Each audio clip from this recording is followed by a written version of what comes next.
Good to meet everybody. I'm this is my first time hosting one of these, so I sort of forget what to do. So hopefully you guys can remind me if there's something I'm supposed to do that I haven't. Well, I'm all thank you very much already, Oliver, for doing this. I appreciate it and I'm grateful. Yeah. So I'm mostly going to let Hanno talk. That's my job as host. Briefly, I'm Oliver. I'm a writer and philosopher. I work at the University of Toledo, and I'm hosting Hanno Sauer. Is that how you pronounce it? It's sour, but Sauer. I'm not precious Hanno about Sauer. it's yeah. Okay, yeah. There's the Atlantic Ocean difference. Uh, and Hanno is a philosopher at the University of Utrecht, um, which I was in last August, and is a beautiful city. And I regret not looking you up. But Yes, great. we're here to talk about Hanno's new book, The Invention of Good and Evil, one of many books Hanno has written. Um, uh, I cite Hanno's work myself, for example, his work on debunking arguments in my own book. He's a great philosopher. He also has, if I remember correctly, a very good blog on philosophical and cultural issues. Is that right? I forget Well, if it's. I don't have my own blog, but I sometimes do invited contributions to other people's Oh, blogs. okay. Well, many of those are great. Um, and so I'm going to get started asking Hanno about this book. Um, so one notable thing about this book is it's in the structure where it proceeds by removing zeros. Here's what I mean by that. The first chapter is about what good and evil looked like 5 million years ago, and then by the fourth chapter, we're at 5,000 years ago, and by the seventh chapter, we're at 5 years ago. So I thought I would just begin by asking Hanno to go through what are the changes? What are some of the mechanisms at different times? You don't have to do every single chapter, but just obviously go through millions of years of human history in about 5 minutes if you can. Obviously, easy task I've given you. Yeah. So obviously the book is kind of written as part of this trend of writing big history books that try to explain a relatively large chunk of human life using sort of general concepts. And I think the big through line in this book is the problem of how to scale up cooperation. So it's the scalability of cooperative structures that I'm interested in. So it starts 5 million years ago, and then it's 500,000, 50,000, so on and so on and so on. And in 5 years, we are sort of in present times. But you could also reverse that and think about it in terms of increases in numbers, namely increases in the size of human groups. And I'm very interested in that problem of how to get cooperation off the ground and how to transform and change our normative infrastructure, sort of our institutional toolkit to maintain and stabilize cooperation. And I'm also interested in what the next step is going to be. How we're going to, because we're living right now in this moment of where we as humans try to scale up cooperation one more time, namely to global levels.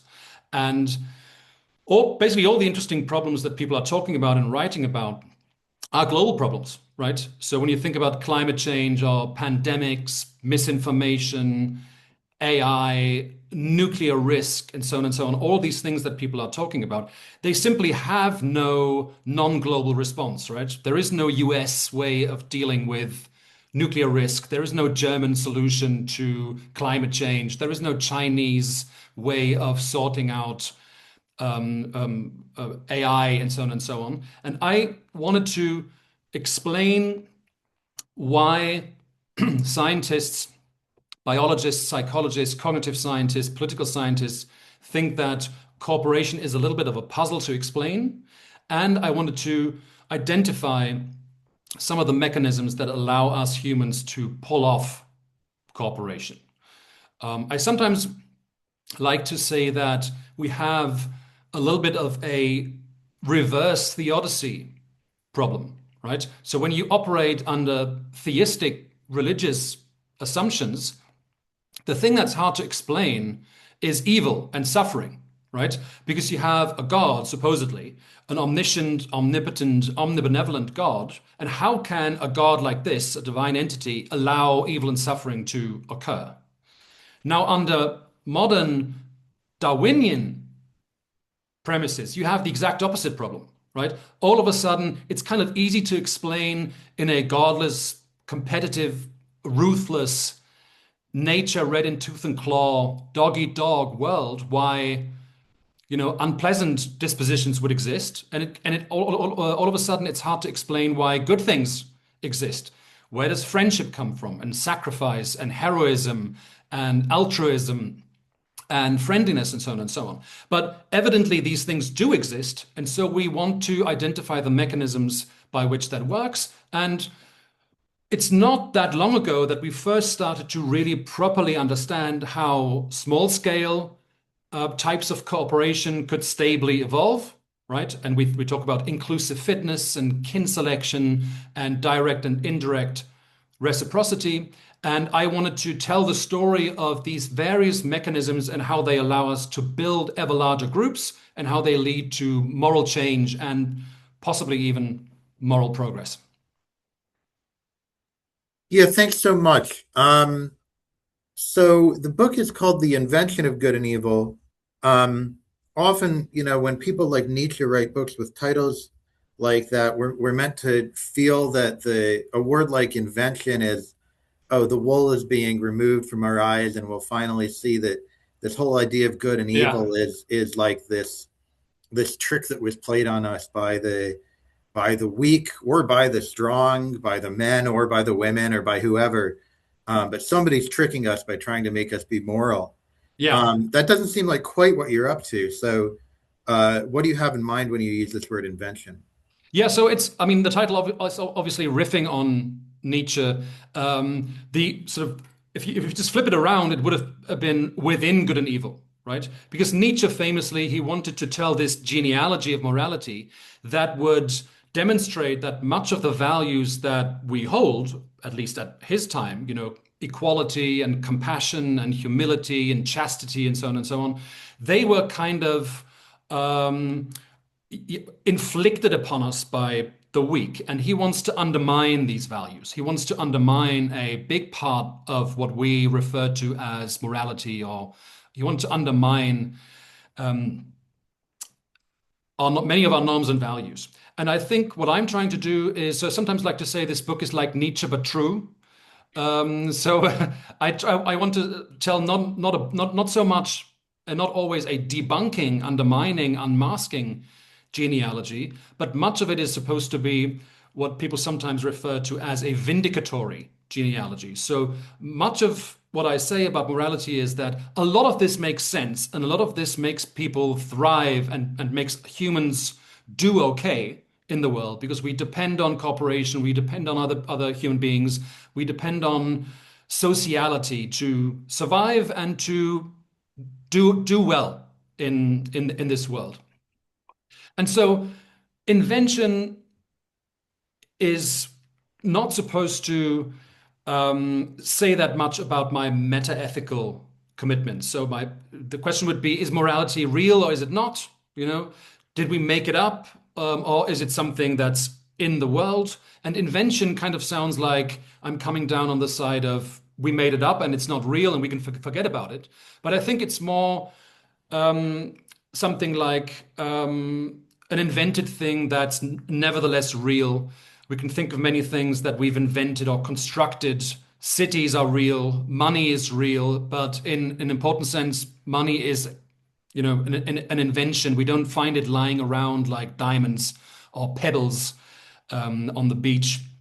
And so I think morality is a real thing.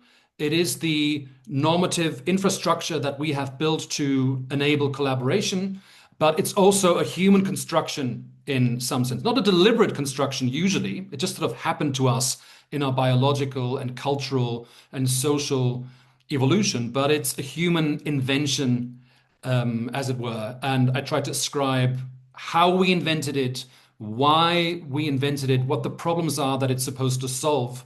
And in that sense, it's also like money, because money is just, it solves a problem of how do you facilitate exchange of goods, which people often want to do, and you can use seashells or coins or numbers in a bank account to do that. And morality is a little bit like that, in that it's normative structures that we built and institutions that we built that enable us to generate the benefits of cooperation, to generate win-win interactions between humans, and to curb our instincts towards selfishness and antisocial behavior. Okay, so obviously others should feel free to jump in with questions at any point if they have them. Yes, of course. Until then, I'm going to keep asking my questions. So maybe you can tell us a little bit about, I think, two questions about cooperation. First is, tell us more about just what is the puzzle about cooperation? Why is it so puzzling that humans evolved to cooperate? And actually, three questions. Second question is, what's the solution to the puzzle? Although I know in the book you say we have parts of it, maybe we don't have the whole solution. And then the third question would be, why do we equate cooperation with morality? So let's start with the first question. What exactly is the puzzle about cooperation? I mean, it's kind of interesting when you teach students, say philosophy students, or could be in other disciplines, it's kind of hard to get students to understand why cooperation is supposed to be difficult to explain. Because of course, we are the kind of creature for which cooperation would seem natural, right? That's how our mind works. And we are the result of a process that makes us almost unable to even see the problem to begin with, right? It's supposed to be hidden from us that cooperation is supposed to be difficult because we've evolved to find it compelling. And so when you explain to students, say, the prisoner's dilemma, right? When you want to explain collective action problems to them, you really need to do it a couple of times until they kind of start to see that, yeah, maybe there is a problem here because, simply put, there's always some standing incentive to not cooperate. There's always some pressure, some incentive to defect, as people say in the game theoretical vocabulary. So the idea is that cooperation is tough to explain because regardless of what you do, it's always in my interest to not be cooperative. So if you don't cooperate, I shouldn't cooperate rationally. And if you do cooperate, I should not cooperate rationally. And so since this applies to everyone, it seems that we can never stabilize cooperation. And we can indeed show that when you do very, very simple games, that public goods games, for instance, cooperation tends to unravel and collapse if you don't put in certain extra mechanisms of sanctions or surveillance or punishment or some sort of incentive to keep cooperation afloat, so to speak. So that's the problem. The basic structure of the problem is you have this Hobbesian idea that it seems that in principle, cooperation should always be a cost that is not worth bearing, because it's not in my interest to do so. But evidently, we do cooperate. So it has gotten off the ground. And the question is, how did that work? And so, for instance, I'm nice to my kids because they carry copies of my genes. And so that's one mechanism that explains why I'm accepting this cost of taking care of them and educating them and talking to them, right? Which is all costly to me as an individual organism, right? And I treat my friends nicely because, today I've scratched your back, tomorrow you'll scratch mine, and we can get chains of reciprocity going. But immediately we also see that these solutions to the problem of cooperation, they are not very scalable, right? You cannot organize even a group of 100 people on the basis of genetic relatedness because it's much too diluted, right? People are much too weakly related, and I don't love them the way I love my kids. And also reciprocity becomes very, very difficult to monitor. Who did what, how much, what was people's contributions, what do I owe in return? And so we see that immediately, even when you want to organize like a camping trip of 80 people, you need extra mechanisms of dividing labor, sort of checking that everyone makes their contribution, and so on and so on. So that's the the puzzle of cooperation, the basic puzzle of cooperation, and there are some of the mechanisms, small-scale mechanisms of getting cooperation off the ground. And then this third question of yours is the sort of definitional question. Why should we identify morality with cooperation? Why can't we say morality is what Kant's categorical imperative requires of us, or why is morality not what God commands and what's in the Bible, or why is morality not what the consequentialist utilitarian calculus demands of us to maximize the good or the balance of pleasure over pain? And I think all of these sort of first order normative moral theories, they identify important aspects of morality, but ultimately I think they articulate from within what is really, when looked at from the outside, a problem of cooperation, right? So it's not a definitional suggestion that I'm making. I'm just sort of saying, scientifically, it turns out that that's what morality is about, is to facilitate human interaction. And it does that at different levels of technological, economic, and political change and organization. But I also say I'm not crazy about definitions. I don't think definitions in general are very, very useful. Here too, I follow Nietzsche, who said that nothing that has a history can be defined, right? And morality has a history. It's a messy thing that hasn't been designed by a single intelligent mind, but it's been pieced together from different fragments in our history. And that's why I don't really think there is like a neat definition of morality as such. But I think the typical cases are, it's about how do you get people to interact more or less in a way that's beneficial to the people who are party to the interaction. So I'm going to keep pushing a little since we don't have any other hands. Go And since ahead. it's the only thing I know how to do. Um, So I've heard. so, um, so you talked about these experiments where cooperation unravels very quickly unless there's surveillance or punishment. And when I read about these in your book, I sort of started thinking, well, gee, if we had really invented good and evil, it might be, when Nietzsche talks about, good and evil being invented or whatever, there's an internalization that happens. So there's an internalization of cooperation. So it's just a question about punishment and surveillance. Why do we have to keep, if this has evolved, whether biologically or as you do a great job of going through both of them, biologically or culturally evolved, Yeah.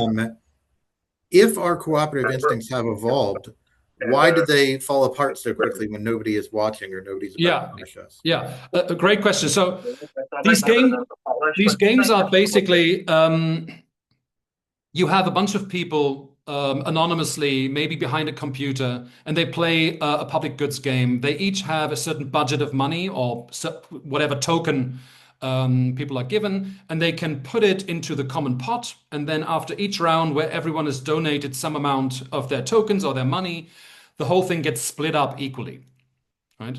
And what you see is that almost always people start by cooperating. Almost always everyone at first is motivated to contribute to the common pool and behave cooperatively in that sense.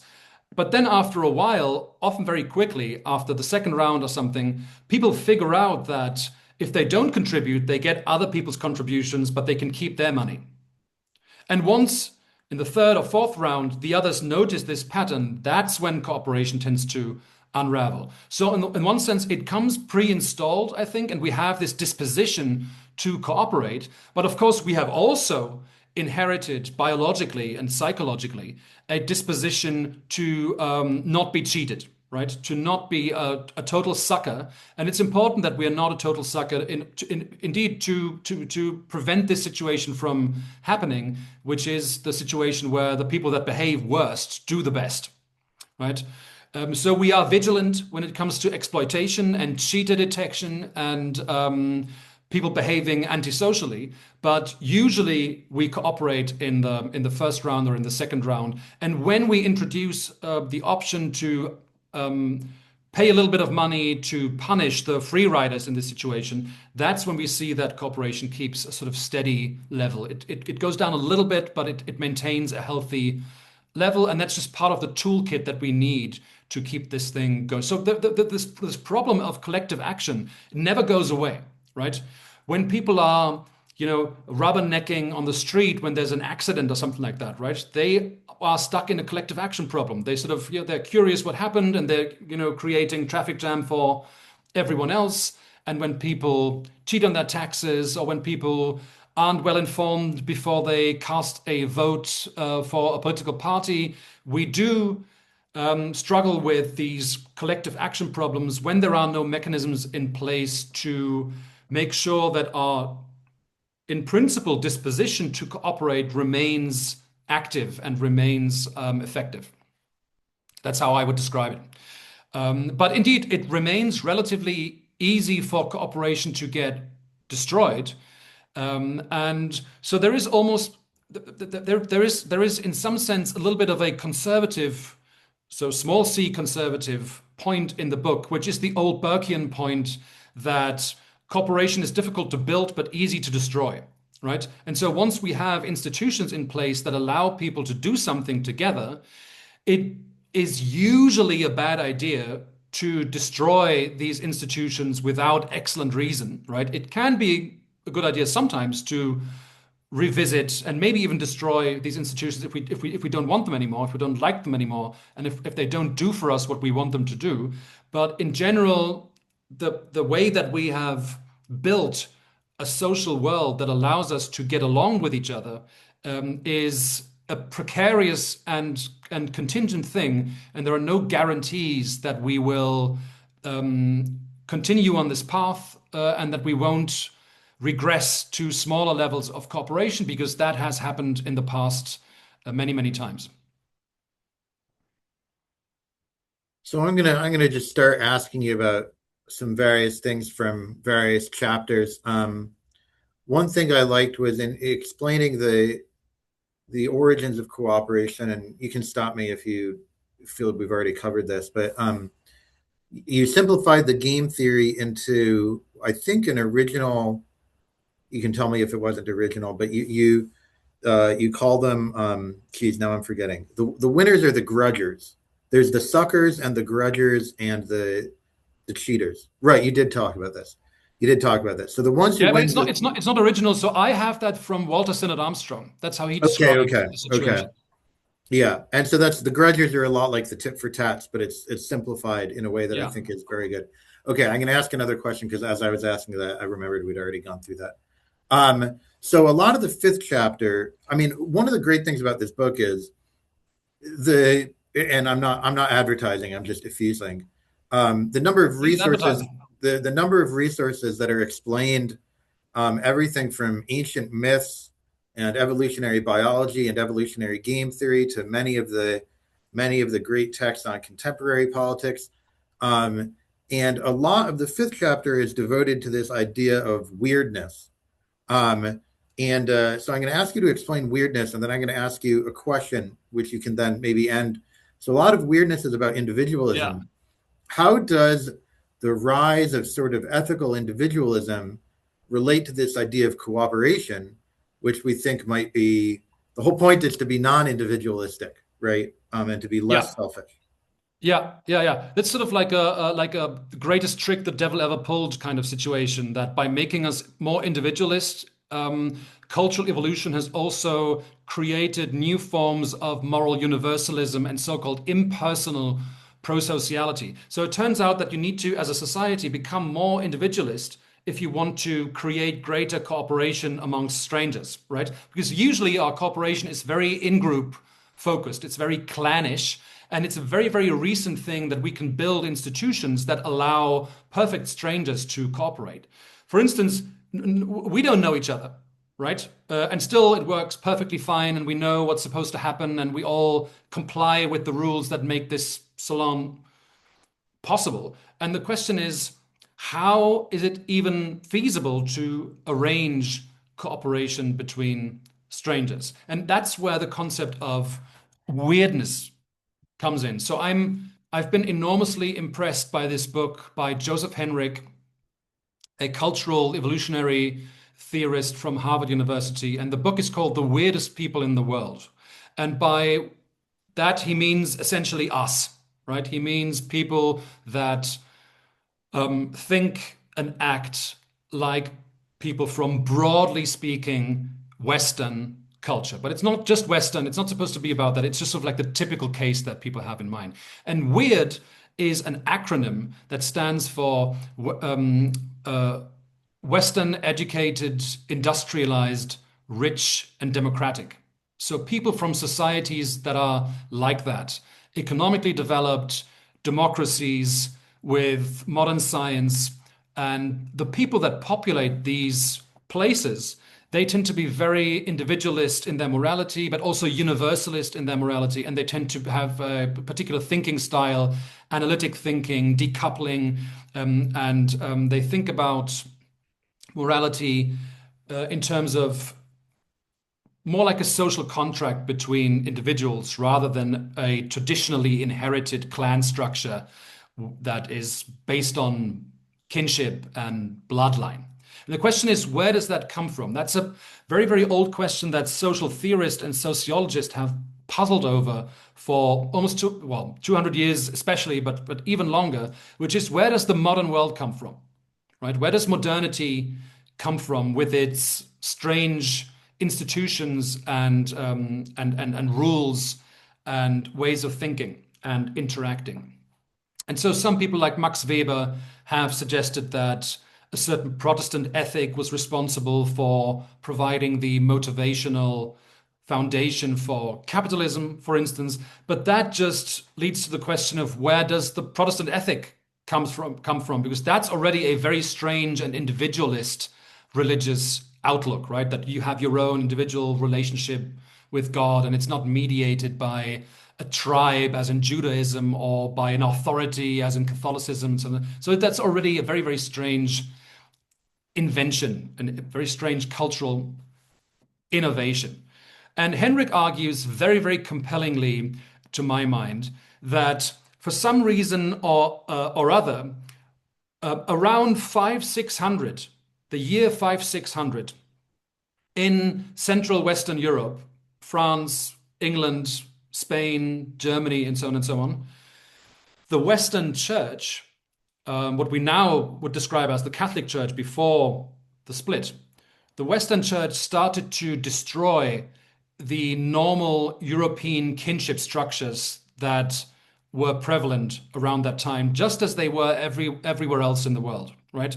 So society was organized around kinship, around groups, tribes, clans, and so on and so on. And that's what mattered. And for some reason, the Western Church started to do away with that and to destroy that. And they did that by forbidding cousin marriage, first degree, second degree, all up to the sixth degree. They changed inheritance rules. They came up with new ideas such as neo-local residence, which means that if you get married, you need to move out and start a new household. So they created the nuclear family. They created a vacuum for something to replace these kinship and clan structures. And the vacuum was filled by a package of entirely novel institutions that are not based on blood and kinship, but that are based essentially on people joining together freely, right? So the institutions that emerged were monasteries, clubs, corporations, cities.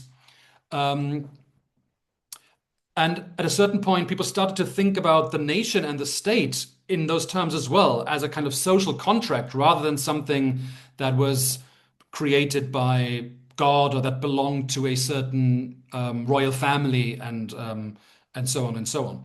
And so these institutions paved the way for modern science. Modern science also depends on basically everyone can be a part of it, right? And it doesn't matter whether you belong to the right group, it just matters whether you have the best evidence and the best arguments, ideally. And it created democracy, it created the rule of law, it created the modern bureaucratic administrative state. And that too marks another step in our scaling up of cooperation. And it made it possible by creating markets and modern nation states for millions and millions of people to cooperate, in principle at least, peacefully and in a win-win sort of way. And that's the story that Joseph Henrich tells in this book. And it's fascinating to see how he shows that when you look at Italy today and you look, for instance, at where people donate blood, right? Donating blood is a kind of cooperating with strangers, right? There's little benefit or even there's a cost to it. You don't know the people who benefit, nothing happens, and so on and so on. So it's a very, very unusual and marvelous thing that people even donate blood to begin with. And you see, you can directly correlate the influence of the so-called marriage and family program, as he calls it, of the Western Church and how it penetrated different parts of Italy. And you can map that on where people donate blood and where people don't. DJ, Okay. you've raised your Yep. hands. Yeah, this is fascinating. Thanks for doing this. And this might Thanks be a for coming. little out of scope, but I've just been thinking a lot about the usefulness of evil or an enemy. So the post-war, the Cold War, basically, having an enemy like the Soviet Union was very useful to society. Yeah. And over the last 25 years, and especially the last 5 years, there's been a lot of concern about the fertility crisis. And you look at the sort of the few exceptions, and you have a state like Israel, which clearly has a conception of a powerful enemy, being surrounded, and maybe that in some way influences fertility behavior. And so I wonder, I mean, is it kind of a necessary condition for flourishing to have kind of a great evil, extra border? I mean, right now we're trying to define it as people inside our country, Yeah. and I guess other countries are doing that too. But has there been any sort of research on that, or Yeah. philosophical inquiry on that? Yeah, thanks a lot. Thanks a lot. I think that's one of the biggest questions in general in this debate, but also one that I keep coming back to in the book, which is the connection between morality and groupishness, right? The in-group, out-group distinction and us and them thinking, right? And you're right that in principle, morality must, at least at first, be directed towards an in-group. You can't be just an unconditional cooperator with anyone. Somehow the cost that you accept by behaving cooperatively must somehow come back to you, either because your children do well or because your friend helps you or whatever, or you live in a society where you're protected or you have sort of insurance when you get hurt. People still share food with you and so on and so on. So in principle, you're right that there is this very, very strong connection between morality and the way it makes us groupish and the way it makes us carve up the social world in terms of us and them. Now, we also need to be cautious here because it's a very, very common refrain that keeps coming back is that people say, okay, now we've reached the limits of expanding the size of our group, right? Now we have like 1 million people and that's it. We're never going to be able to grow beyond that because we need this tribal solidarity to unite us. And then people say, oh, now we have the nation state, but that's it, at the level of France and England and Germany, and we're going to hate each other forever. We are just arch enemies and it's going to stay that way because we can't move past the nation state. Or people think about this in terms of races, the Aryan race versus the Jewish race, or I don't know, if in the Middle East, that type of thinking, how you think about the groups can vary. But people are very, very often premature in saying, okay, that's it, and we've reached the limits of our of expanding our group. But in principle, you're right that having an out group and having either a foreign group or even an enemy has a powerful effect on solidarity, right? That's why when you want to get young English boys to cooperate, you slot them into these colleges, right? You basically put them into Slytherin and Gryffindor and so on and so on. That generates solidarity within the group. And then hopefully you can kind of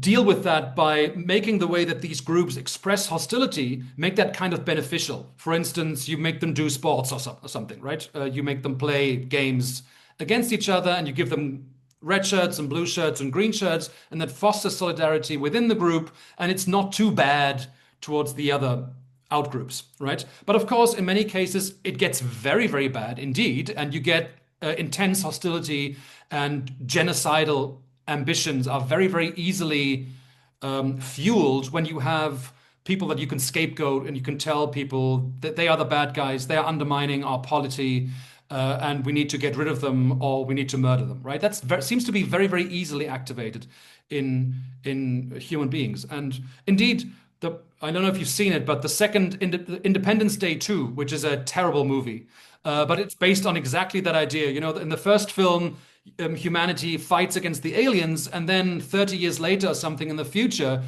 the world is just this peaceful, awesome place because we have been united by this common enemy and we have overcome our internal differences. So it's true that that mechanism of morality making us groupish exists. It also can't really function any other way. But at the same time, I think that with humans, there is enormous flexibility in how we adjust the size of our in-group. And again, like I said before, I think right now the challenge is to not double down on it's us, not double down on Brexit or on Hungarian ethno-nationalism or on America first, but to these are exactly the opposite of what we should be doing, right? In a way, it's understandable why this is happening because this instinct is always alive that we should be more just amongst ourselves.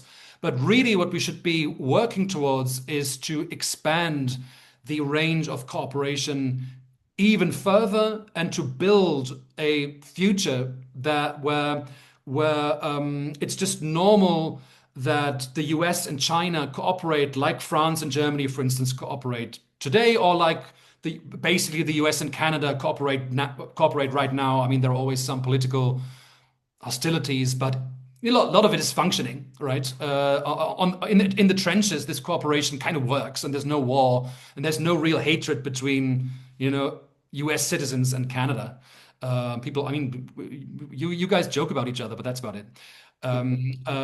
So that's what I mean. You're right. Groupishness is very powerful, but I think it's certainly possible to create global cooperation, and we shouldn't sabotage it. Because that's what's so frustrating about also Russia and Ukraine is to bring back this 19th century bullshit where people fight for territory, and it drives me insane. So I want to ask another question about the groups and who cooperates with who. So, I don't find much to disagree with when you talk about these ideas of, let's say, cooperating within the group of humans. And within our species, it's easy to talk about these biological mechanisms, cultural mechanisms of our societies, but take the Independence Day example, or take the example of questions about the status of generative AI, or take effective altruism claims about, well, we have to think about the moral status of shrimp. I don't know if everybody knows the shrimp memes, but it's sort of how big does the pile of shrimp have to be to equal the moral importance of one human? Or some say, what if electrons feel pain? There are these panpsychists. Now, in this book, as well as I think in Moral Teleology, which I also read to prepare for this, well, I skimmed, let's say, you express some skepticism about the circle continuing to expand outside of humans, let's say. I don't want to commit you to that, but you can clarify. Um, but if all we're given to start with is cooperation, isn't there a bit of a gap? If cooperation is our moral concept, isn't there something we're left to figure out, which is when we're given a new kind of entity, an alien, a computer, a shrimp? Well, I guess shrimp aren't that new, but you know what I mean, right? How Yeah. do we decide whether it's the sort of entity we want to cooperate with or not? Yeah. And how do you suggest that there's good and evil that's been Yeah. invented by these evolutionary mechanisms? How does Yeah. it address this? Yeah. I mean, we decide how to do that by, talking to each other and living with each other and seeing what works best. And in principle, it's kind of tough to figure out what exactly the boundaries of the moral community are, right? They used to be very narrow and very tight. And it was just like in ancient Greece, it was just, men of a certain age with property who were from Athens, right? And they were the only ones that counted. And if you weren't from Athens, and if you were a woman or if you were a slave, you didn't matter, or mattered much less, at least. And so another way to tell the story of morality is the one important aspect is this expansion of the moral circle. Structures of cooperation become bigger and bigger. Usually, but not always, that's a good thing. You admit more people to the circle of the moral community, and you draw fewer distinctions in moral status between people on the basis of what we now think are irrelevant characteristics, such as skin color or religious belief or sexual orientation or gender, and so on and so on. But then you get these new problems. Like, for instance, some people try to give personhood status to a river or a mountain. I tend to think that's not really such a good idea. I know what people are up to with that, right? They want to protect them environmentally, but I don't think that's the right way because I don't think a river is the kind of thing that you can hurt. A river is not the kind of thing that has interests on its own that you can protect the way that persons have. But of course, I think it's a very popular and plausible idea that the boundaries of the moral community do not coincide with the boundary of the human species, right? So animals deserve some moral recognition. You shouldn't gratuitously torture them. You shouldn't mistreat them. Quite possibly, you shouldn't kill them and eat them, right? So roadkill is okay, but Um, and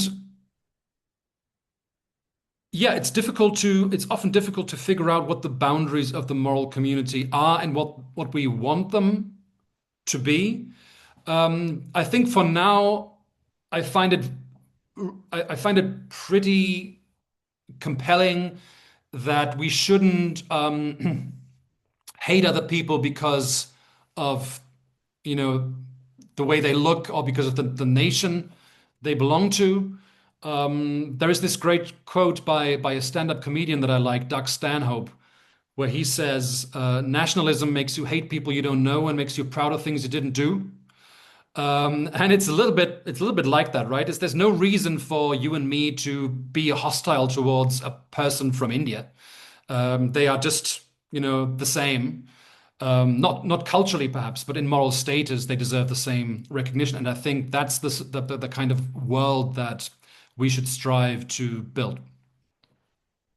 Okay, I have a lot of questions, but I'm going to let other people ask some questions, and then if I have it's now time for everybody else. So I am the lowest priority now. So I will only ask a question if there are no hands up. So let's start with Adam, another philosopher and a friend of mine. So please go ahead with your question, Adam. Well, nice to see you, Oliver. Um, Right. I had a question about how you think about the relationship between biological and cultural evolution.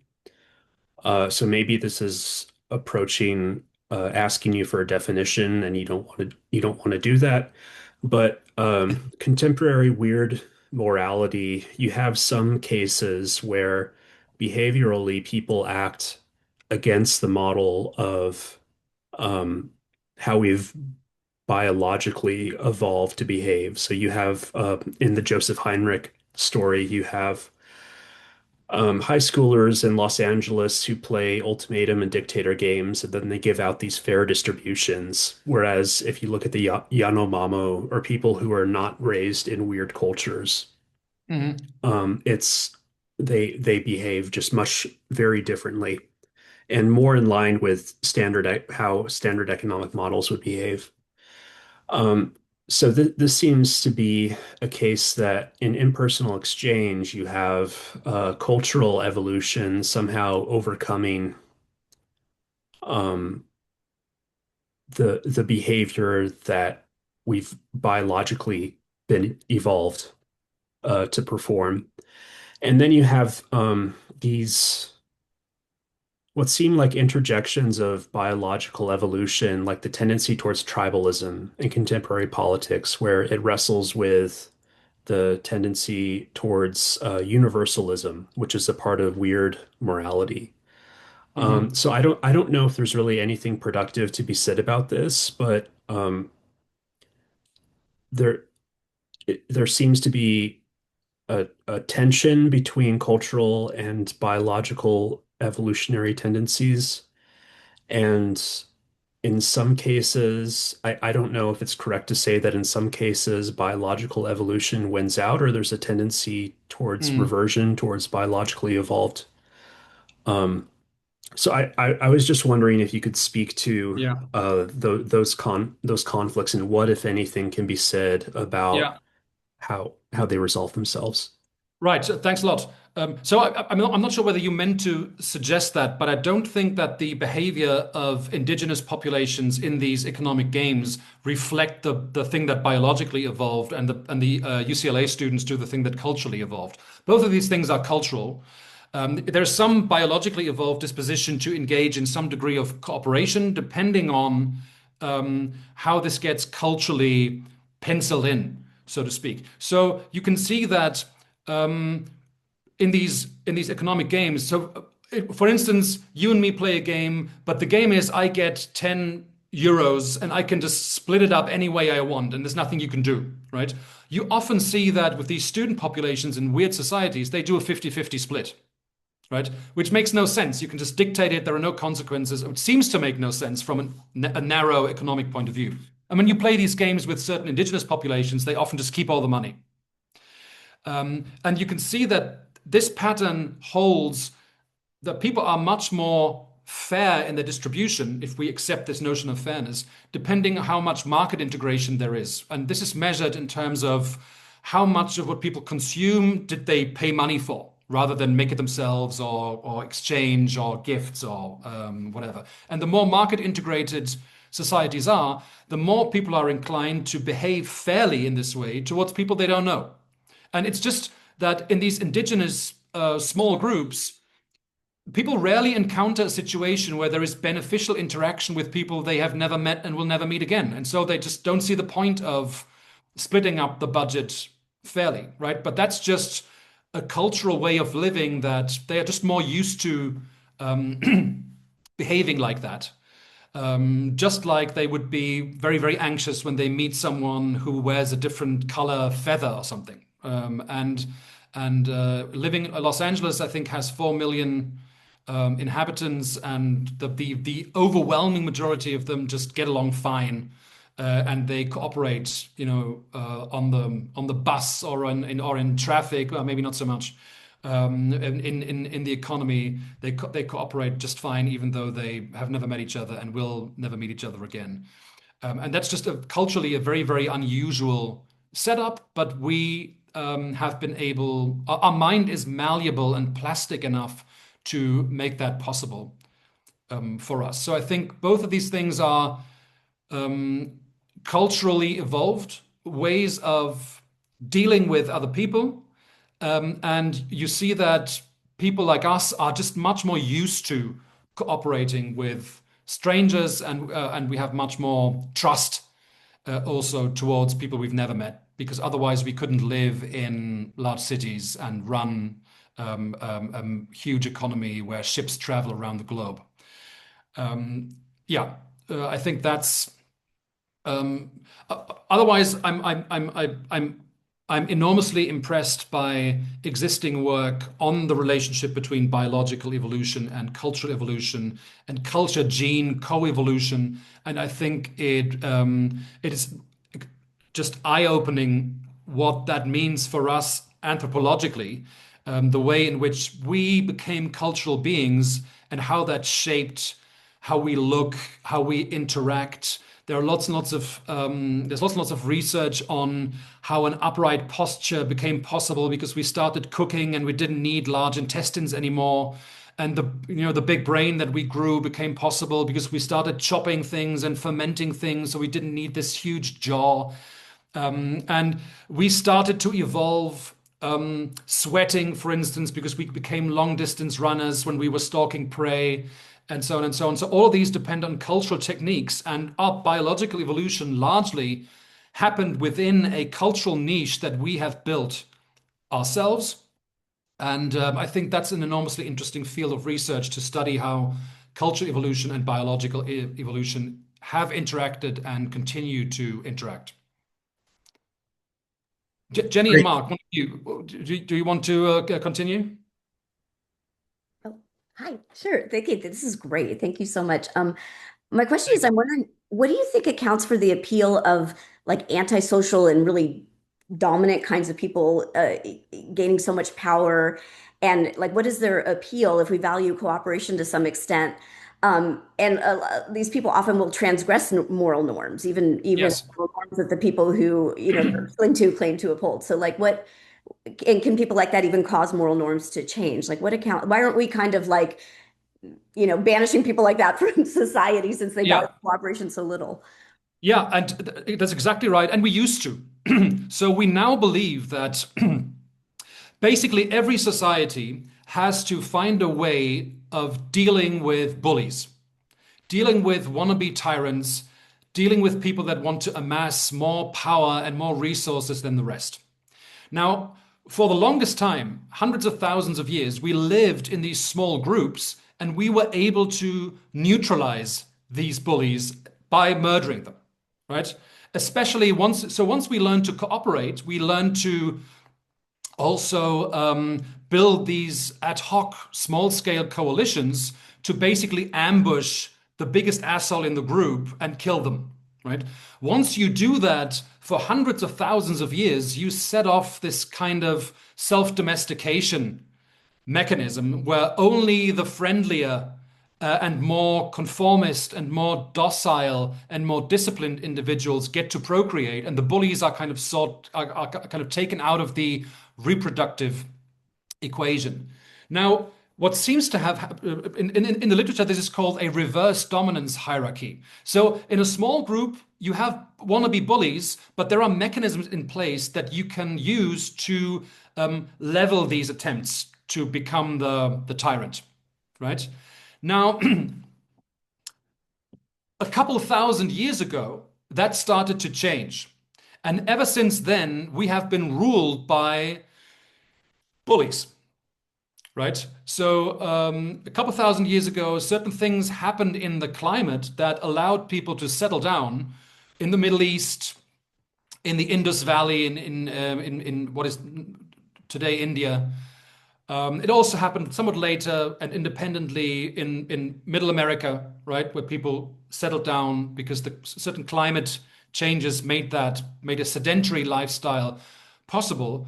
That meant that our groups became so large, thousands of members, and for the first time there was an economic surplus due to irrigation and agriculture, that you could have small groups forming that would appropriate a disproportionate share of these resources, and you would get essentially hierarchy and oppression in society. So only very few people lived in, wealth, and the rest was toiling away in the fields, enslaved, oppressed, and dominated by these bullies. And now that's still the world that we live in to a certain extent, right?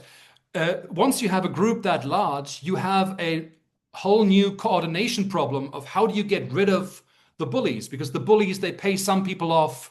You see that a priest caste starts to evolve that tells stories about why this hierarchy and oppression is fine.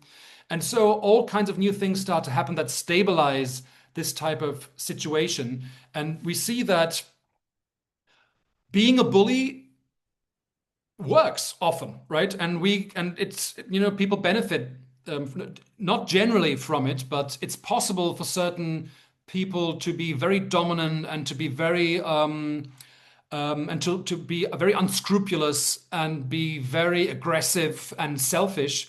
And in the vast majority of cases, that doesn't work. But in some people slip through the cracks, and they become the dominant power in society.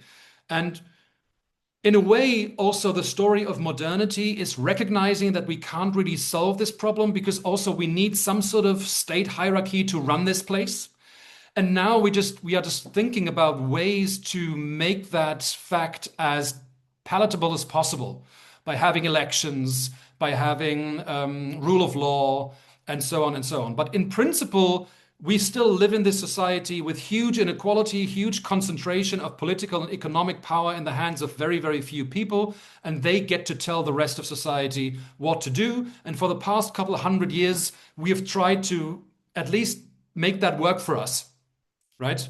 By tying power to the interests of the people, at least as much as possible. And admittedly, it has worked quite impressively, right? It's not like, I mean, that there are all sorts of imperfections in modern societies. I live in Germany. I work in the Netherlands. You live in the US, I suppose. There are certainly lots of imperfections in all of these places, and there is abuse by government institutions and so on. But it works pretty okay, right? There is a very high level of safety and a comparatively high level of trust and peacefulness and so on and so on. So it kind of works, but not perfectly, of course. Alexander. Hey, thanks for Hey, chatting with us. This has been really interesting. thank you. As you're talking about the account of morality that you're giving, I wonder if you could explain where it fits into kind of like the contemporary like academic landscape of the way people think about morality. Like more specifically, like would you say that your view comes down on like the moral realist side or the moral anti-realist side? And I wonder like how do these like when I think about these kind of like really interesting kind of evolutionary accounts. Like I was wondering, how do they Yeah. actually fit into that contemporary structure? Yeah, I mean, I did a lot of meta ethics in when I was young, uh, um, but I've become largely alienated from this usual meta ethical decision tree, where you first need to tell us, are you cognitivist or non-cognitivist, and if you're a cognitivist, are you an error theorist, are you a realist, and so on and so on. I just.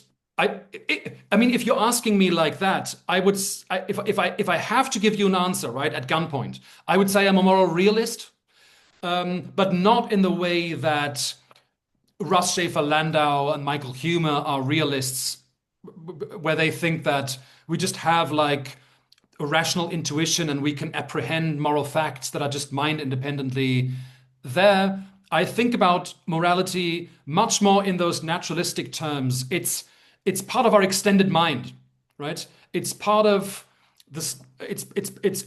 Just like I mentioned this example, just like we have externalized a lot of digestion, right?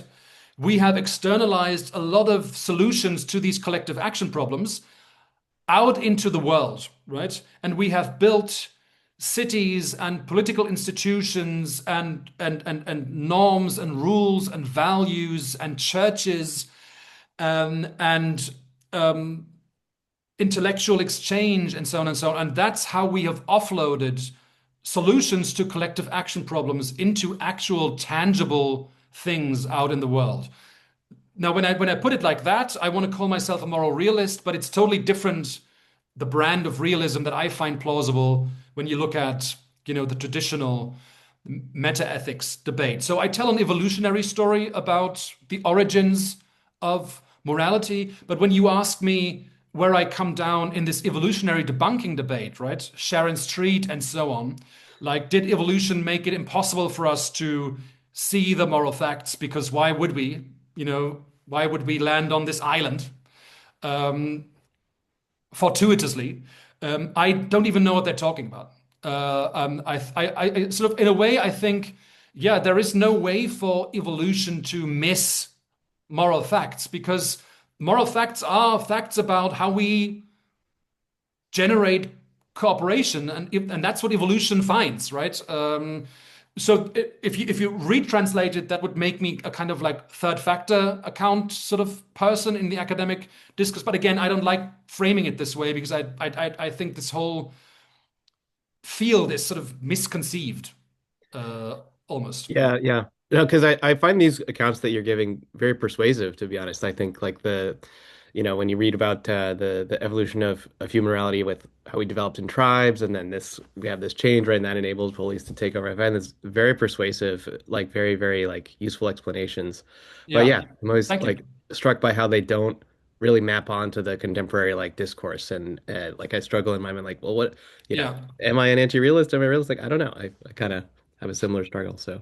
Thanks. Yeah, I yeah, but appreciate if your. I if I if I had to give an answer, I would call myself a realist, but in this very different sense. And Mhm. also, I mean, this was sort of one of the earlier questions that Oliver had about the definition of morality. Why is it about cooperation and so on and so on? So, is the account that I sketch, is it functionalist, right? So people often say, well, morality can't be about making cooperation function because there are many cases of cooperation and functioning cooperation that are bad, right? Um, War is cooperation, right? Running death camps is cooperation, right? And you need, in fact, it's often quite sophisticated in the way that it's people need to organize it. It's hundreds of people that are involved in it, and so on and so on. So it can't be that cooperation automatically makes something good. And I agree with that, right? There are cases of cooperation that are bad. I still think that fundamentally morality is about cooperation. And often the examples that people come up with, they say, but isn't this cooperation bad, like war or genocide? I say yes, but it's usually that one smaller scale type of cooperation is being regressed to at the expense of a larger type of cooperation, right? So of course, war between two nation states is cooperation, but there is a different type of cooperation that they don't engage in, which is to just trade with each other and be peaceful. And it's the smaller scale that is being you, and that's often these cases where the smaller scale is kind of bad. A similar example is corruption, for instance. Corruption is cooperation, right? It's you are my nephew and I give you the job, right? Or you pay me for this office. That's a way for us to cooperate, but it's of course subverting larger structures of cooperation that makes this bad. And so that's how I tend to think about these cases. So it's functionalist, yes. I think morality couldn't be something that's perfectly dysfunctional, right? It needs to do something for us, otherwise it wouldn't exist, right? We can't. Morality couldn't be about the categorical imperative says that I should smash my skull in with a hammer, right? That kind of thing wouldn't stick around in evolution. So it has to be about how do we benefit from each other, and that's what is functionalist in a sense, but not in a problematic sense. I think. Adam? So I was wondering if you could speak to what value you see in certain sorts of normative reasoning that don't really aim at um, that don't seem to have any sort of cooperative value. So a lot of ethicists and political philosophers are trying to articulate a logic of these institutions and rules where we've offloaded morality onto, the rule Mhm. of law or onto the Constitution. And then there's other forms of philosophical argumentation that are like what Oliver mentioned, the kind of effective altruism reasoning where you're trying to determine how many um, how many shrimp are equal to the welfare of one human being or something like that. Yeah. Where even if you provide a rigorous argument, it's not clear that anyone is going to fixate on this argument about shrimp as a basis of cooperation to guide their like their eating habits or whatever. So with normative reasoning that doesn't that aims to bring um, a kind of coherence to Mhm. personal commitments, but that doesn't really have any chance of uptake in Yeah, the broader moral community. How do you think about the value yeah, of that? yeah. So um, we talked earlier about how do we delineate the moral circle, right? But often what happens is that we admit new people into the moral circle because they fight for it, right? Slaves resist, oppressed people, for instance, gay people fight for inclusion and marriage equality or whatever, right? And the problem is that shrimp are too stupid to do that, right? They're not going to rise up and campaign for inclusion in the moral circle. So there is a kind of pressure and there's a kind of problem they can't create for us, right? A kind of problem that slaves could create, right? So it's an inherently unstable situation to mistreat a large group of people for a very, very long time, right?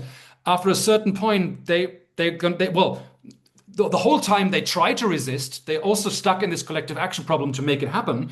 But then once the time is right and the conditions are right, you have certain social movements and they make it happen, right? And that's something that isn't going to happen for shrimp. It's not going to happen like ineffective altruism is like the most important thing that we should care about is the well-being of a trillion people who will live a million years from now, right? These people have no one to, they can't fight for their interests, right? Because they don't exist yet. And so that's a big problem. You have people who, you do have people who sort of vicariously fight for gorillas, right? Who are representatives of certain groups. But it would be much more effective for the gorillas to do that themselves. It's just they don't know, they have no idea what's going on, right? They're like, tragically, right? It would be, I mean, interesting and scary if all of a sudden they organized, right? And we see that's just not happening because it's difficult to do, right? In fact, even human children can't organize, right? You never see a group of only children that's has 1,000 members. They cannot do it, right? By themselves. It takes much more to organize. In fact, it's a script for a horror movie when you have 10,000 kids that act on their own behalf. It's like what's going on, right? Because they cannot do it. Now they have very very strongly motivated representatives in their parents. But we just don't have that level of care for shrimp. And in fact, people actively, that's the meme thing, people actively make fun of it. And they think that, if you want to make effective altruism popular and get people to donate 10% of their income to malaria nets, you should not annoy them with shrimp welfare because people are going to think that you are insane. So even strategically, this could be a bad idea because it makes the movement unpopular a little bit. And yeah, I'm not sure. Yeah, I think if you want people to recognize the equality in value of a million shrimp compared to one human being, you're going to have a very, very hard time. It doesn't mean that argument is wrong, right? It could very well be that two gorillas equal one human. It could very well be that one gorilla equals one human, whatever. But it's going to be very, very difficult to get people to recognize that. Again, it's not impossible. And I often think the solution to these problems is going to be technological. Once you really have lab grown meat, that's the real thing, people are going to be fine with it. And I think the solution to that is going to be, can you make shrimp without an animal, right? And once that's possible, it's going to be much, much easier for people to not kill shrimp. Since there isn't a hand, I'm going to take the liberty of jumping in again. I think this is a related question about sort of which kinds of moral judgments your account recommends and whether there are places where maybe it doesn't have a recommendation, or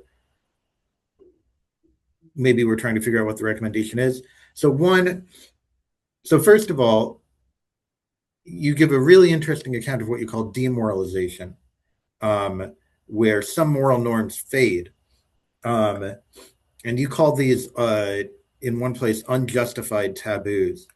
So this is one thing I was wondering about, was that, one very naive way to read it, which being a very naive person is the way that I read it.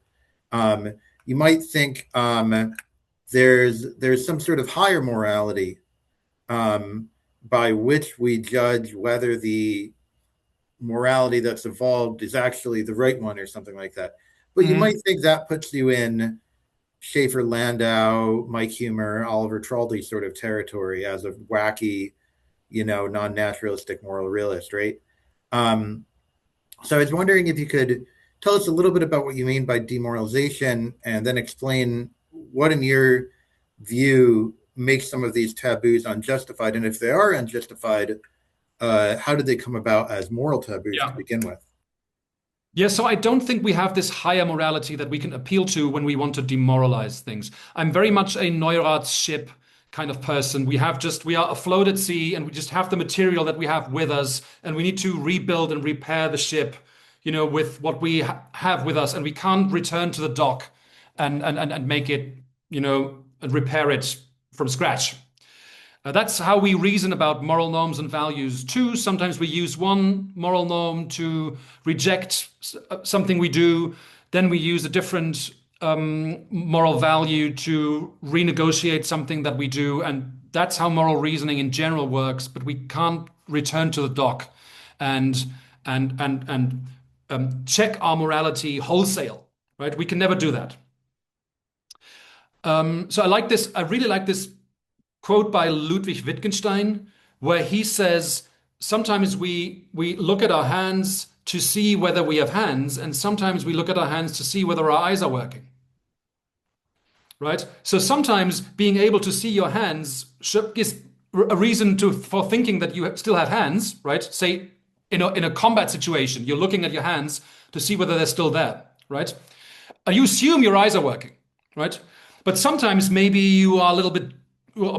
Also, you want to know whether your eyes are still functioning, and you take for granted that you still have hands, and then you use that as evidence to check whether your eyes are functioning. And I think reasoning in general is like that. There isn't some foundation that we can use to assess the whole thing, but sometimes we use this reason to assess this, and sometimes we just flip it around depending on what we want to inquire about. And so what does this mean for demoralization? Demoralization, for instance, is until pretty recently, to some extent still, but not so much anymore, but until pretty recently, premarital sex was heavily moralized and stigmatized, right? Especially premarital pregnancy, right? Now, 200 years ago, before you had these welfare state institutions and social insurance and so on, it made a little bit of sense, right? I mean, you didn't have to decapitate the women that became pregnant. But to stigmatize it a little bit made a little bit of sense, right? Then all of a sudden you had these institutions, and the real underlying rationale for being very, very panicky about premarital sex just disappeared, right? But the taboo was still around, and people had to, demoralize that. And they had to say, no, we don't need this taboo anymore. It's fine, right? We have contraception, and we just don't have this problem that this taboo was supposed to solve in the first place. But there isn't any, overarching morality that we use to assess which of these moral norms and values are kind of unnecessary, right? And just like froth and surplus. We don't have that. We just use the regular moral norms and values that we use all the time. And sometimes the result that they give us is that I don't think we need this norm anymore, right? And sometimes you have there's demand for a new norm, right? So it I believe it used to be much more acceptable in the 50s to make lewd comments towards your secretary, right? To just sort of like this kind of sexist culture where women would be constantly not obviously not saying that doesn't exist anymore, but I think that is something that was under moralized at the time, and it was just considered like a normal thing.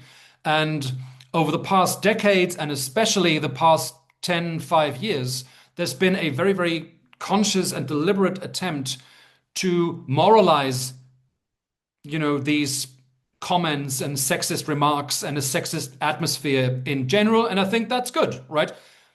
Sometimes this can be a little bit excessive and people overdo it a little bit, but in general, this is probably a good idea. And so we sometimes have things that we want to demoralize, and sometimes we have things that we want to moralize a little bit more. And that's how we constantly, reshape the moral landscape that we inhabit. But we don't have, and we don't need any sort of supreme principle of morality that would allow us to check, okay, what is the final word on the stuff that should be moralized or demoralized? Any questions for the audience, or should I continue with my questions? I had a few questions where, and this is not, it's going to sound like I'm accusing you of an inconsistency, but really this is about just curiosity. I just want to know what you think. And there was a sort of a thing that made me not quite sure, where based on sort of different sections of the book. So there's a place in the book where you talk about the notion that the modern world might be making us unhappy. And then there's another place where you sort of you sort of cast some doubt on this, because you cast doubt on the literature about money not making people happy. You say, no, money does make people happy. And again, without suggesting that this is an inconsistency in any way, I just wanted to get your take on, say, the Rousseauian, if that's the right word, attitude that maybe we were happier when we had to fight for our food, and maybe we didn't have all these problems caused by screens, and maybe we didn't need a DSM-5 back in the evolutionary bottleneck or whatever. So what's your view on modernity and the human condition? Yeah, what's supposed to be inconsistent with what? I don't know. It was something where I mean, obviously, I guess we're obviously richer now than we were in the evolutionary bottleneck. But I don't, like I said, I'm not trying to introduce an inconsistency. I just want to probe your thoughts a bit more. Yeah. Mostly, what do you find tempting? Yeah. And what do you find not tempting? And maybe there are things on both sides about the idea that despite our moral progress and our happiness and things like that, this might not be sort of like the peak human condition in our modern world. Right. Mostly I side with the optimists, right? So after World War II, this progress idea had been basically retired, right? In the Enlightenment, from 1750 onwards, it was all about progress. And people thought if we just keep doing science and technological innovation, and if we just keep doing away with superstition, everything's going to get better all the time. Obviously, the 20th century, in many ways, provided pretty catastrophic disconfirmation of that tendency. So the idea that this is just bound to happen has been rejected, right? After the Holocaust and so on and so on. And the idea was that, if one of the most advanced nations that produced Kant and Beethoven can organize the Holocaust, then all hope is lost, and we are always on the brink of civilizational and moral collapse. And that was a point well taken. There is something to that, right? Apparently, this was possible, and it seems likely that there's no guarantee that this won't happen again. But then, over the past 10 years or so, the progress narrative has been reanimated a little bit by Steven Pinker and Hans Rosling and many, many others. Like I have a whole library of optimism at home where people say things are going to get better. And actually, you don't know how good things are. People live longer, they are healthier, children don't die anymore. Democracy is on the rise. We get rid of diseases, and so on and so on and so on. And there is much to that, right? There is much to that, which I like this way of putting it, where we can ask ourselves, how much money would you have to offer me to travel back to live a certain amount, to live back in time in a historical period, right? Would I live 10 years ago if you gave me $1 billion? Probably, right? Would I live 50 years ago if you gave me $1 billion? Maybe. Would I live 150 years ago if you made me the richest man on the planet at the time? And there would be absolutely no way, right? Because I'm not gonna. I just like a couple of weeks ago, I had my wisdom tooth extracted, and it was terrible, right? And you just don't want to live in a world where people don't have antibiotics, right? And you don't want to live in a world where everyone who has a sibling, that sibling is dead, right? Because 45% of children die. And you don't want to live in a world where there's constant war and people have no idea how the universe works and so on and so on. And so I think there's a lot to that, that we tend to romanticize the past. We tend to only remember the good stuff. It's like people only like the music that they listen to in high school, right? And our view of history is a little bit like that, is where we think about the past in these nostalgic and rosy terms, and we think that, wouldn't it be nice to, struggle a bit, to experience more meaning in life? And it's true, you don't want to live, like, without purpose, without any struggle, without any innovation, without any sense of something is at stake. But I think I'm pretty happy that with almost all of the developments that science and technology and political revolutions have brought us. And 50 years ago, a lot of people would die from lightning strikes, right? 30 times as many people would die from lightning strikes. That's not good, right? There are these, and that you need to read about that. Otherwise, you don't notice it, right? But there are all these improvements now. The thing that you mentioned is basically, people talk a lot about, in the 80s, kids would just leave the house in the morning and they would come back in the evening and would just be like roam free and so on and so on. And they had this sense of independence, and parenting was for that reason easier and so on and so on. And that's true. And we lost some of that, right? By introducing seatbelts and safety precautions. But also a lot of these kids died, right? They fell into a ditch somewhere and died, right? And that's not happening anymore. And on balance, I would say, let's have these huge, bulky car seats. It was fun in the 80s to play around in the back seat of the car, right? And to not, but it's not. It's better now, even though that there is something that's lost with these things. But overall, I think it's probably worth it. But of course, you're right. There are forms of community that disappear. There are certain rituals that give people meaning in their lives, and these things can disappear. Then that's regrettable. But I think usually it's worth it. Okay, we've got DJ and then Jenny and/or Mark. Yeah, I'm just going to throw out, and this might be a digression, it might be out of scope, but just a couple of thinkers who I think have cast a lot of light on kind of what is progress. So one is Tom Holland. He's sort of argued that there's a lot of embedded assumptions with Christianity that we're just not even aware of. And without those, we wouldn't even have the Enlightenment. And then another is Deirdre McCloskey, the economist, who argues that the Industrial Revolution was kind of impossible without the Protestant idea of separation between the individual and the state, or more exactly, the Catholic Church Hmm. that happened in, in the UK in the 1600s. So I just wonder if you've thought about either of those at all in your thinking.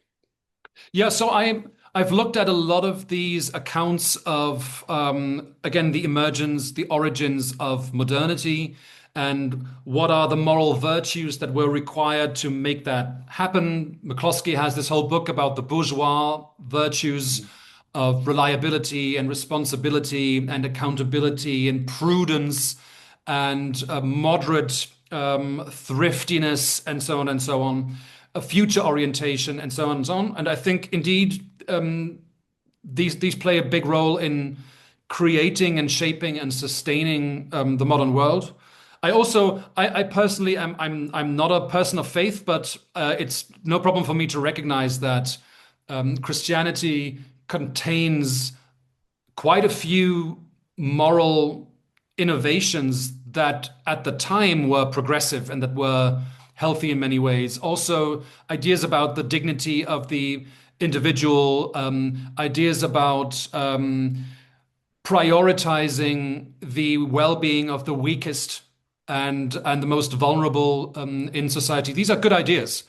And also we try to kind of implement them, again imperfectly, but there is a lot of heritage from Christianity and from other traditions, from Judaism, from ancient Greece, from Rome, and more particular cultural habits and practices that shaped the modern world. And so I think it is a tremendously interesting question what exactly went down and how it happened. And I think there's still some competition in the literature between McCloskey and Henrik and again Rosling and what is the Omar Gadot I think, and many others who try to supply this explanation of where does modern society and the moral norms and values that are distinctive of that society, where do they come from?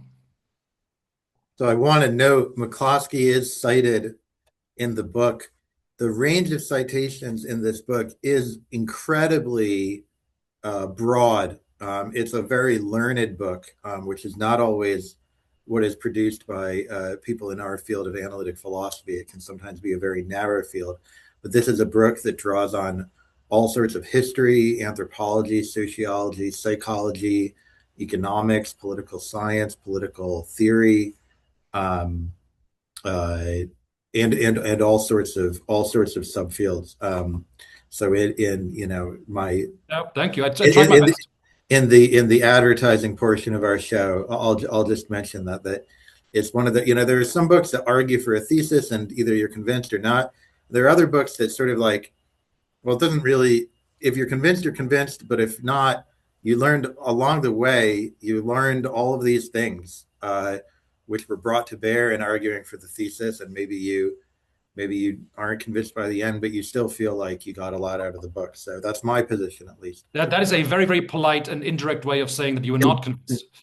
Well, I'm not. I'm never. You can tell by the way I'm talking about cooperation, but I don't want to push any more No, on but this. thank you. That's what I But tried to. That's what I tried to do. And if that's the impression you got, I'm happy. it's very very cool the way it's done. But anyway, I'm being rude and not letting Jenny and or Mark talk. Yeah, I was really interested when you were talking about demoralization and moralization, things that, have been demoralized or moralized. I found that really interesting. And I'm wondering, like, it seems like so much of moral norms are shaped by culture. You'll look at brilliant people from the past who were, racist in ways that we just, find shocking or something, but they were brilliant in so many other ways. And you wonder, well, how could that be? Well, it's the cultural norm or whatever. And now Yeah, it's easy for us to see things like, sexism or, gay people not having rights or whatever is like, well, if that was crazy, of course, or whatever. But because it's so hard to see in your own time what's going on, like I'm wondering, are there things that you think now in current times need to be moralized more, need to be demoralized? And how does one yeah, even see those kinds of things? Are there things that we're just incapable of seeing that 100 years from now, yeah. Yeah. That's a fascinating question. I mean, you're right. Abraham Lincoln said some pretty racist stuff. Right? It's something you're like, what? Hannah Arendt.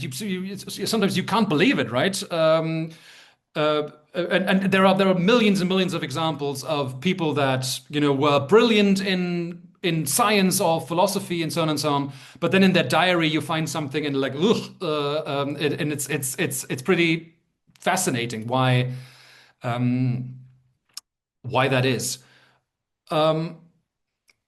And so I tend to think mostly. So often this question comes up: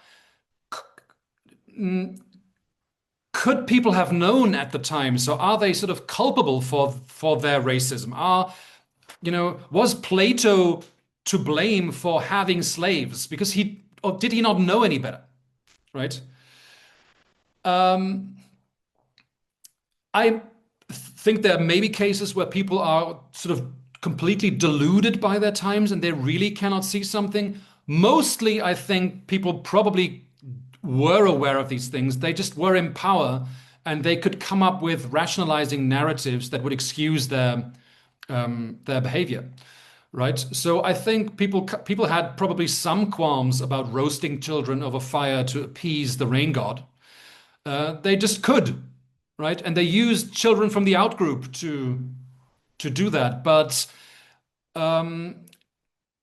you often find that even at the time, people said, there's always been abolitionism in response to the transatlantic slave trade, right? Even in the 1500s and 1600s when it started, people said this is crazy, this is inhuman, right? So it's not like people had no way of knowing, right? There were always people who said it doesn't matter which genocide or which type of terror or abuse you look at, you always have people who at the time they had no extra knowledge that would put them in a position. They were just more willing to accept that slavery is wrong or that genocide is wrong and that human sacrifice or foot binding in China, that these are all wrong things. Now about the future, it's of course very, very difficult to know. I do still think that the moral status of animals will remain a huge concern in the future, and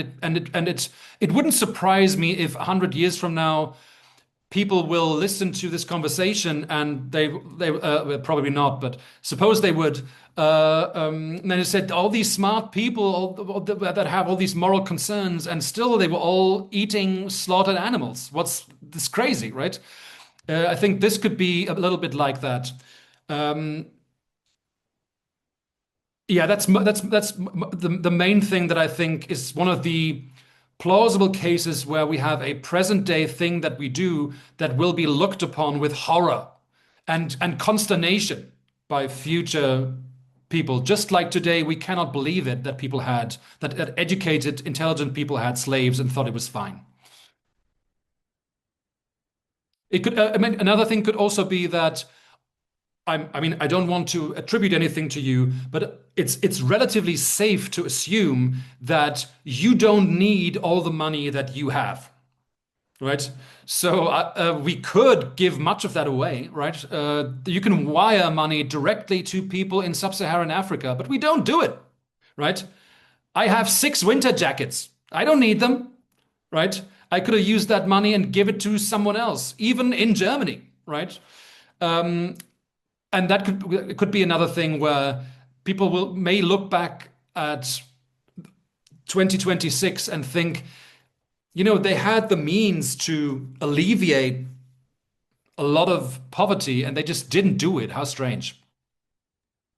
I think, sorry if I pronounced this wrong, Estrella, I think you had a hand up. Yes, thank you. Yes, Estrella. And I'm from Brazil. Hi, hello. I'm sorry I arrived so late. I had another thing, so no worries. No worries. Welcome. Thank you for joining us. Thank you. So I'm from São Paulo, and yes, I totally agree with this about animals, 100%. Although I eat meat, and I think the way we treat animals is completely wrong. it's not the way, it's not eating meat. The problem, I think, is the way, because in nature they eat meat. And I think it's a question how we treat animals. And I think it's completely wrong. And I'm thinking about Nietzsche holding the horse. Maybe it's not a true story, but anyway, I think he respected animals so much because he respected living creatures. And also I'm thinking about how we treat the planet, and as you're saying, and also clothes and everything, how much we have and money. But I'm thinking about the planet, then I think that we ourselves, we do not treat ourselves so well. I mean, we smoke, we have drugs, and we eat so much and all that. So we cannot, do well with ourselves. So it's hard to do with the planet. Yeah. You're Thank right. you. I mean, Thank you. I once heard someone say the phrase non-practicing vegetarian.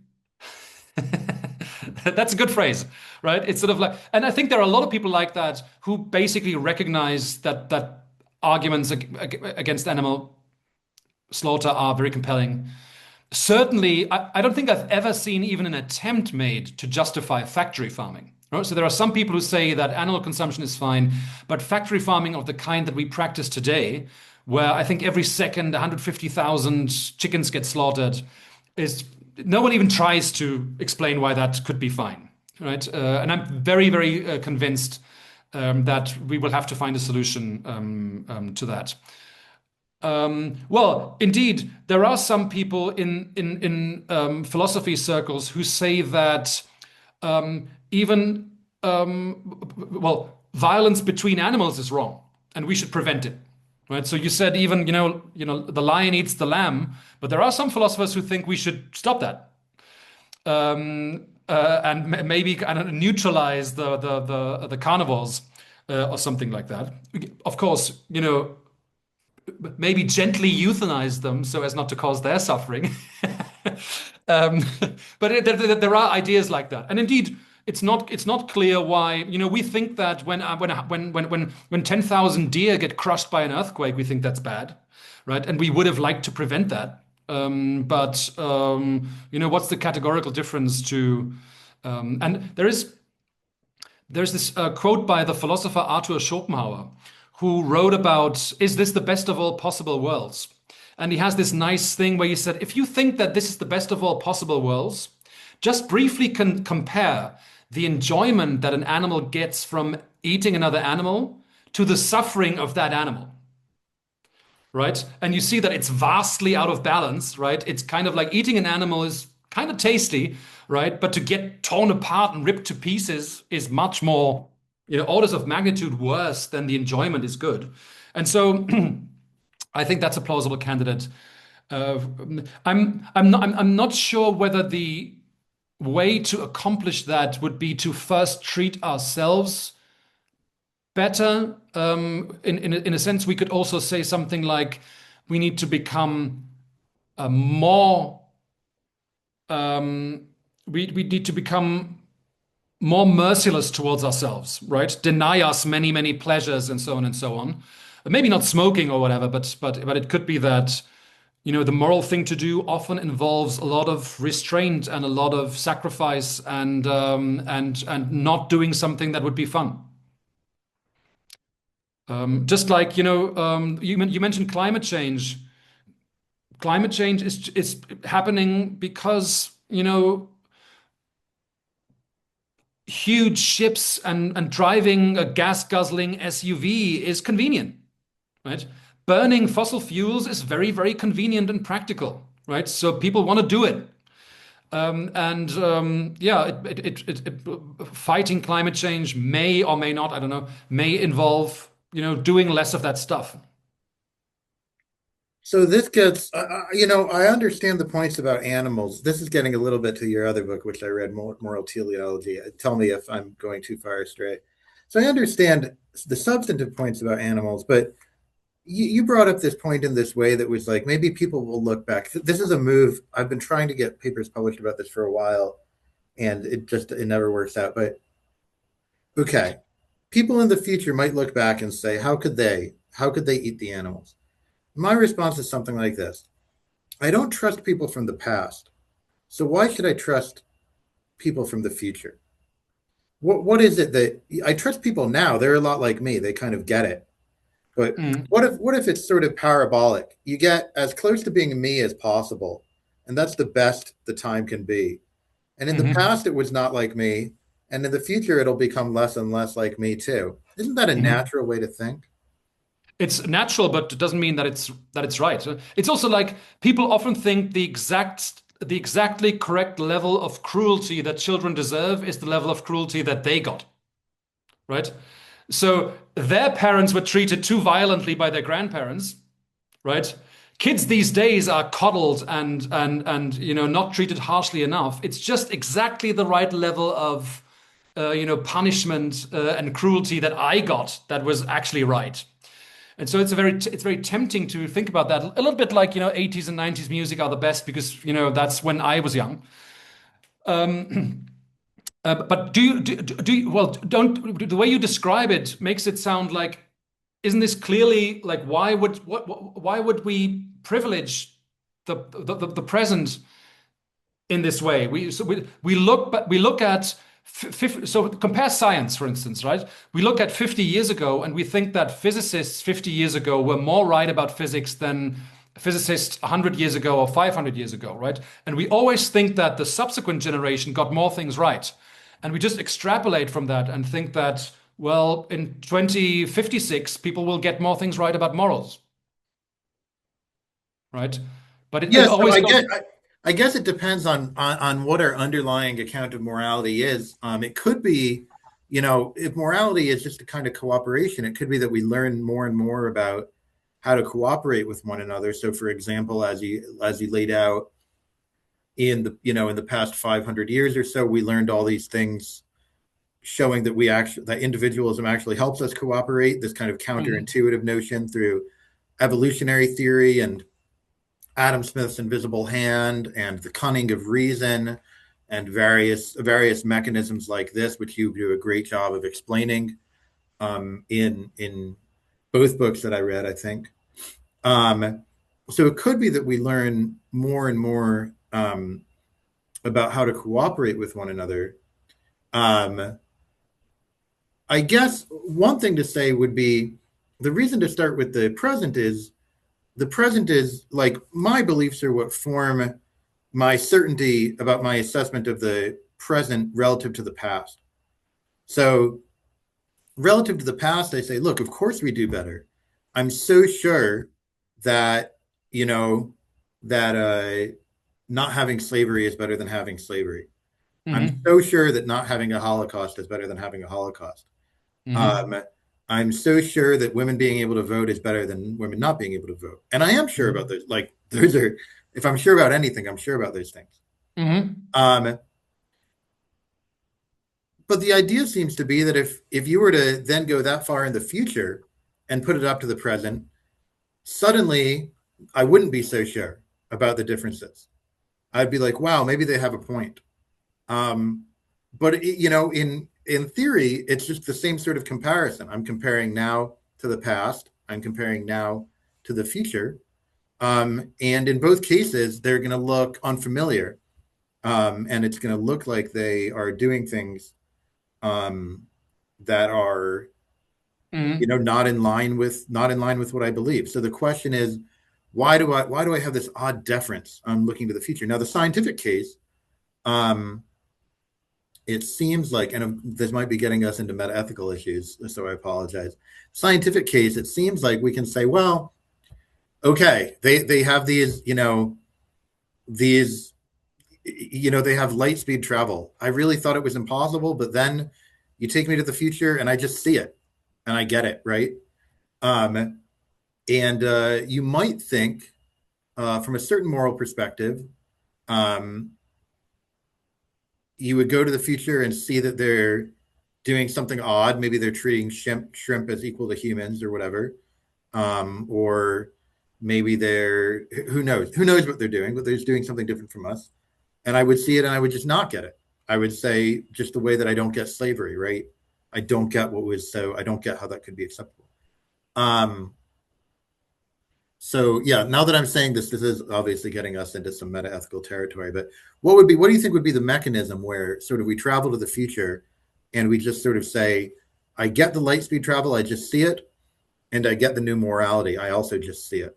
Yeah, I think we kind of have that case because in many cases people escape brutal dictatorships with sexist and ableist, oppressive structures.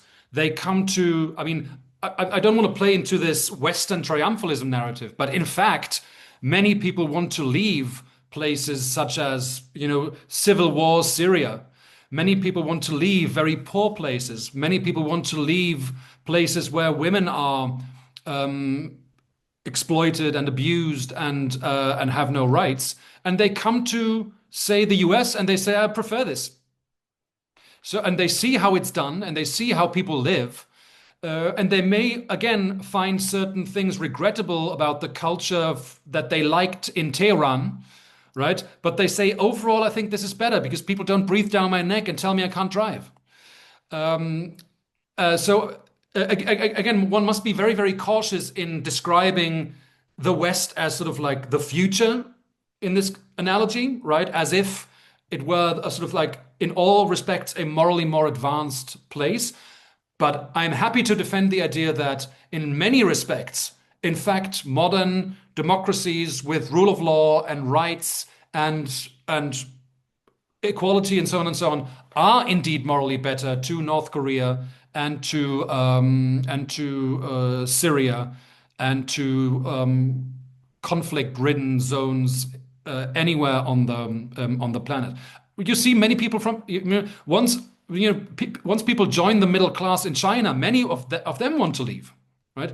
Because then we want to do some stuff, right? We don't want to live in this weird, semi-dictatorship kind of thing, and we'd rather live in Switzerland, right? And you see, I think that what you describe, I don't think you would carry your morals to the future such that you would think, oh, the way people treat shrimp is insane. You wouldn't stick to your morals. You would see how that actually works in that society and why people do it and what it means for the rest of society, and we would come to appreciate it. Just like many, many, many people who come to the US do that because they prefer that. And there are not very many people who want to emigrate from the US to North Korea. Okay, It's a very small, presumably it does exist, but it's surely a very small number of people. since there are no hands, I'm going to keep going. Let me just make sure there are no hands. Okay. Oh, Adam, thank you so much. Well, I was just wondering if you could briefly summarize the discussion of cancel culture in Yeah. later on in the book. So you said that historical figures are probably culpable in their embracing of racism or sexism. Mhm. And so, like, there's a question of culpability, and then there's also the question of what should the response be. So, with cancel culture, you can grant that when people make a joke that's vaguely racist, they're culpable. And then you can point to the punitive measures exercised on them is out of proportion to what's actually deserved. And the explanation of it being out of proportion is that you have this status game that's sort of gone haywire where people are engaged in competitive virtue signaling. Mhm. Um, so just beyond beyond that, could you speak of whether or not you think the cancel culture of the past 10 years has staying power? Both cancel culture directed towards people who are still alive and also towards the long dead. Mhm. Yeah. So one thing that well, I tried very hard to talk about these topics like wokeness and identity politics and cancel culture in a deliberately sort of fair and even-handed way. That's what I try to do, right? So neither try to slide into this moral panic about how these insane woke people are destroying civilization because they're canceling everyone left and right. But I also didn't want to go full in the woke direction and all of a sudden you can't read Huckleberry Finn anymore. That's, I think there is excess on either side. And I think many of the ideas that were associated with wokeness were good ideas. Many were bad ideas. Many were good ideas that were just overdone, right? And too punitively handled, for instance, or whatever. And right now we are very much in this. Right now we are reckoning with that, right? Peak woke and so on and so on is what people are talking about. And in the book, I'm pretty much a free. I'm pretty like enthusiastic about free speech and erring on the side of letting people speak freely without constant threat of repercussions. Obviously, there are limits to that as well, limits of politeness, limits of the law, limits of morality, and we can talk about those. But cancel culture, if you ask me, so this is speculation, of course. You're asking me about the staying power. I think people did get it. It's the same thing happens with every social movement, right? A social movement starts with some plausible ideas. Think about the 68 students, right? In the 60s and 70s, they had ideas about we should be more liberal about sexuality, right? We are against the Vietnam War. We want to be more experimental in the way we live, and so on and so on. Many of these ideas were good, but then as the social movement gained momentum, it gets increasingly populated by people who are crazier, right? Crazier ideas start floating around, and then these movements lose popularity. And that's what happened with every social movement, including wokeness. It starts out with good ideas. We shouldn't sexually harass women, and we shouldn't, use needlessly hurtful language all the time, like it's nothing, just because we are in the majority. These are good ideas, and then people overdo it with those ideas often, and then stuff like that happens where there's like a disclaimer before Gone with the Wind starts about this is a product of its time, and so I hate that stuff.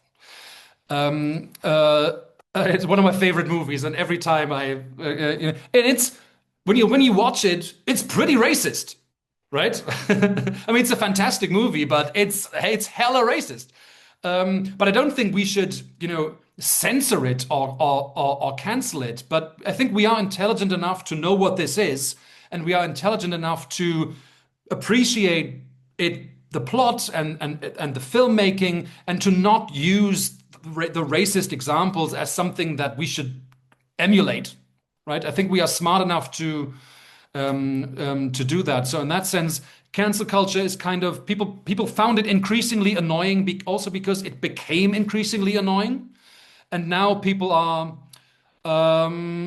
renegotiating it, and they're keeping some of it, and they are getting rid of other things. Like I remember.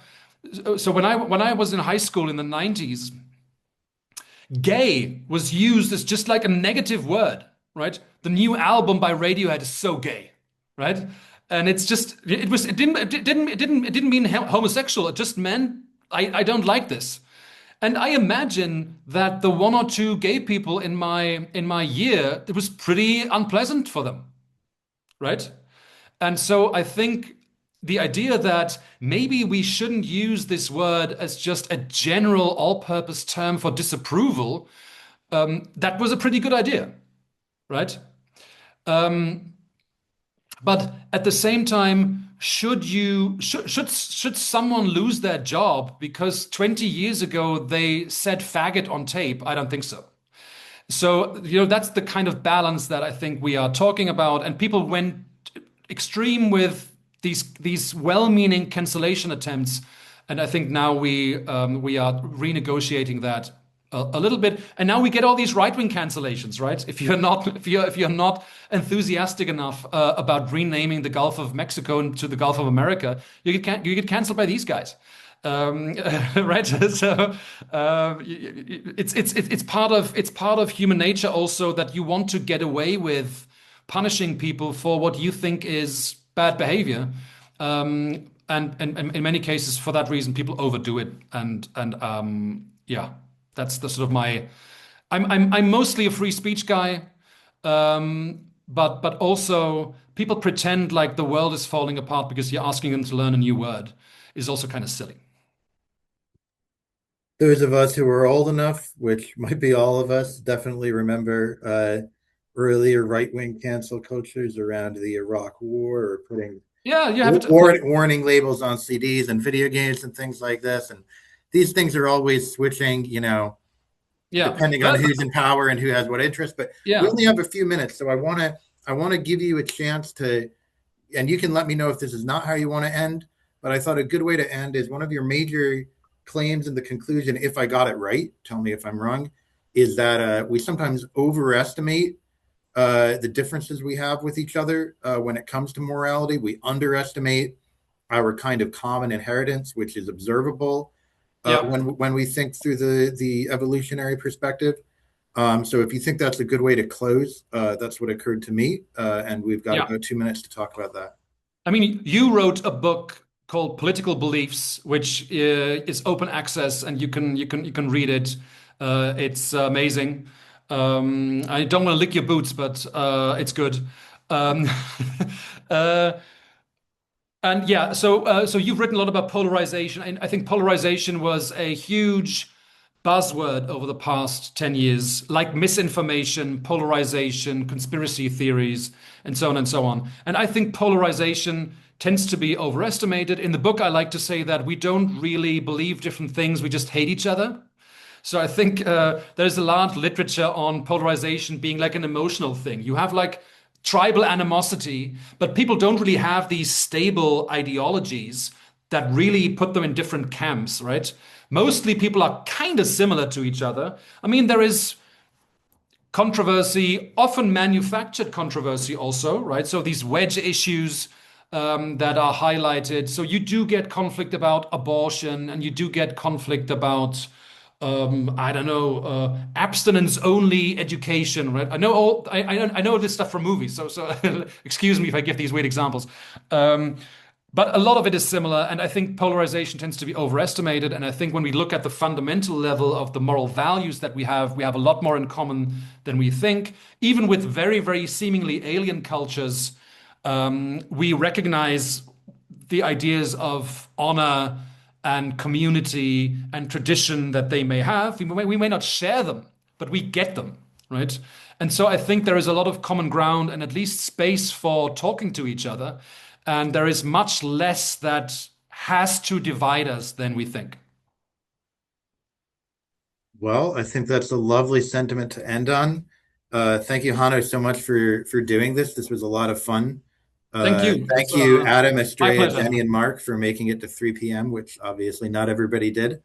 Um, Obviously, we'd love to have you guys join us for further interintellect salons. You guys should also think about hosting your own. I know they're always looking for hosts to do what I did on this one. Obviously, pretty easy. Just ask a bunch of questions about stuff you're curious about and let a smarter person answer them. So yeah, I had a good time, and I hope everybody enjoys their afternoon, or in Hanno's case, your evening. Thank you so much. Bye, everybody.